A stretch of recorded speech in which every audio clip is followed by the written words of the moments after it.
Greetings.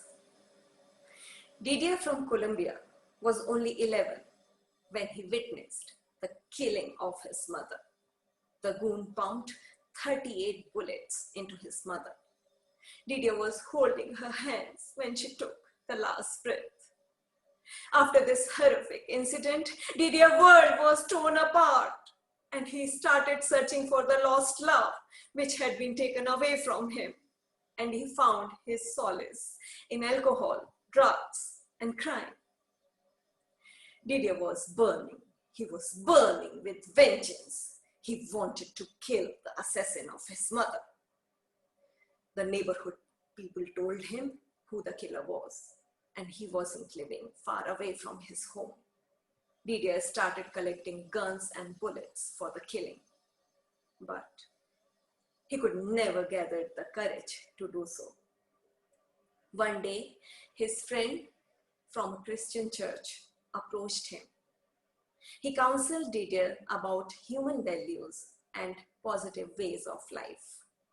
Initially, Didier was skeptical to all this, but soon he realized that the hatred he was harboring in his chest was consuming his soul. After a few days, Didier saw the killer, who was sitting on the street curb. Didier joined him, sat next to him, and asked, "Why did you kill my mother?" That man didn't say anything, but he broke into tears. His tears were the proof that he was the killer. Didier came home with a heavy heart. Some days later, Didier ran into the killer again. This time, he went up to him and said, "I don't know why you killed my mother, but I forgive you." And he embraced that man. The killer burst into tears, and so did Didier. They both were crying together, holding each other in their arms. From that moment, Didier was completely transformed. He became an authentic, transformative leader who started changing the lives of the teenagers around him who were into alcohol, drugs, and crime. Now, Didier wanted to focus on his life too.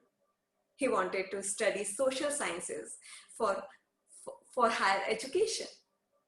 Whenever Didier was asked, he always said, "If I was able to change and forgive, why can't others do the same?" Do you agree that Didier did the right thing when he took the extreme path of forgiveness? Or an eye for an eye would have been better? Tell me in one word only, yes or no. Was he right or not? Well, you may or may not agree, but this is the true story of redemption, resilience, and hope. When another person makes us suffer, it is because he suffers deeply within himself, and his suffering is spilling over. He does not need punishment. He needs help. That's the message he is sending, said a Vietnamese monk. That's what Didier taught us through his deeds. Even though Didier lived in a faraway country like Colombia, his life has touched my heart, mind, and soul. I understood the fact that no matter what we go through, we can still leave all our hardship and hard feelings behind and spread the light of hope and love. Nelson Mandela mentioned when he was about to be freed from the prison, he said, as I walked